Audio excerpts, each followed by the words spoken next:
আসসালামু আলাইকুম গাইস, কেমন আছেন সবাই? তো সকালে ঘুম থেকে উঠে দেখি ওয়েদারটা খুব খারাপ।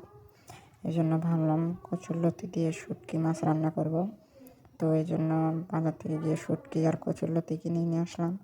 এনে চটপট করে এগুলো কুটে নিচ্ছি। সবার কাছে একটি অনুরোধ, চ্যানেলটা সাবস্ক্রাইব করে ভিডিওতে একটি লাইক দিয়ে পাশে থাকবেন। তো চটপট করে কচুরলতিগুলো কাটা শেষ হয়ে গেল। এখন কেটে নেব আলু।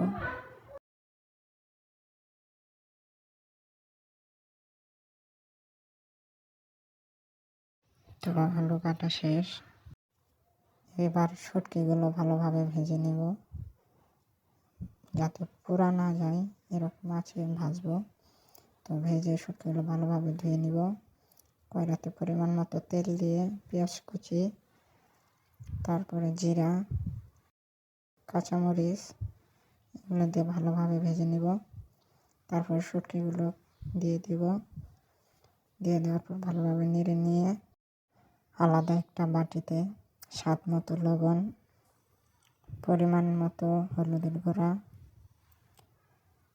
তারপর সজের গুঁড়া, পরিমাণ মতো মরিচের গুঁড়া,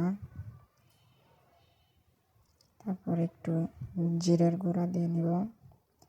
দিয়ে ভালোভাবে ভেজে নিব। মিডিয়াম আঁচে ভাজবো যাতে পুড়ে না যায়।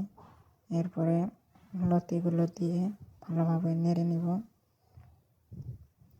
ভালোভাবে নাড়াচাড়া করে কিছুক্ষণের জন্য ঢেকে দিব, যাতে হালকা একটু সফট হয়।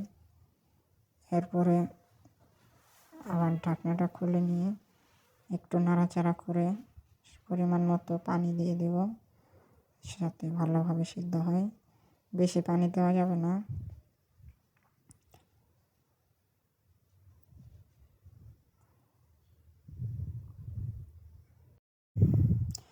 তো হালকা একটু নাড়াচাড়া করে আবার ঢেকে দিব। 10 মিনিট পরে আবার খুলে হালকা একটু নাড়াচাড়া করলেই আমাদের কচুরলতির চচ্চড়ি তৈরি। তো রান্না করাটা ভালো লাগলে সবাই লাইক দিবেন, চ্যানেলটা সাবস্ক্রাইব